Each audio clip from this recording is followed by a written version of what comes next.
Here's how to save your dog's life with CPR.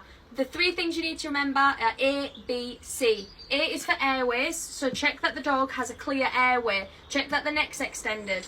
Pull the tongue out to the side. If there's anything in there blocking the airway, you need to remove it. Either use your fingers and do a sweep, do not push it further in, or manually express it from the outside. Then you need to move on to B, which is breathing. So is the dog breathing? The dog in this video wasn't. You can either bend down in front of the dog and have a look, see whether it's rising or falling. You can place your hand there and see if you can feel it, and also use your face, as long as you're not going to get bitten, to see if you can feel any breath on your face.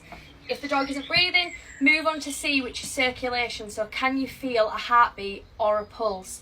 Use your hand on the chest, is the heart beating? You can then use two fingers on the inside of the back thigh. This is the femoral artery, so see whether or not you can feel it pulsing. I have got another video on that.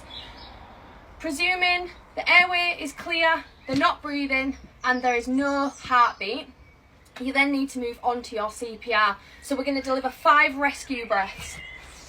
To do this, move the tongue out of the mouth and seal the mouth closed.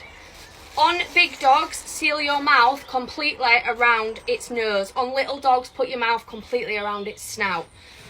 We're going to deliver long breaths, not a, and watch it rise. Move your mouth away and let the air come out before delivering your next breath.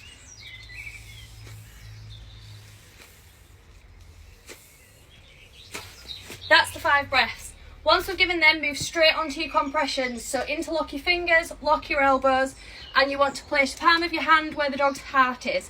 So pull the dog's elbow back, where it lands is where the heart is. Interlock them.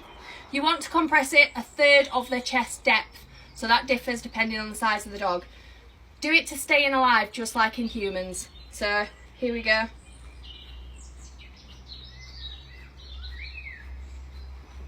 Then when we've done the 30 compressions, we move back onto breaths, but you only want to deliver 2. 2 breaths, 30 compressions. Keep altering and keep stopping to check whether or not there's a pulse or if the dog is breathing. While you're doing this, you need to be getting the dog to a vet. Phone the vets, let them know that you're on the way, let them know what happened, and they'll be prepared for your arrival. The dog ideally needs to be on a hard surface, and they need to be laid on their right hand side. If the dog's on its left hand side, that's absolutely fine. Any CPR is better than none.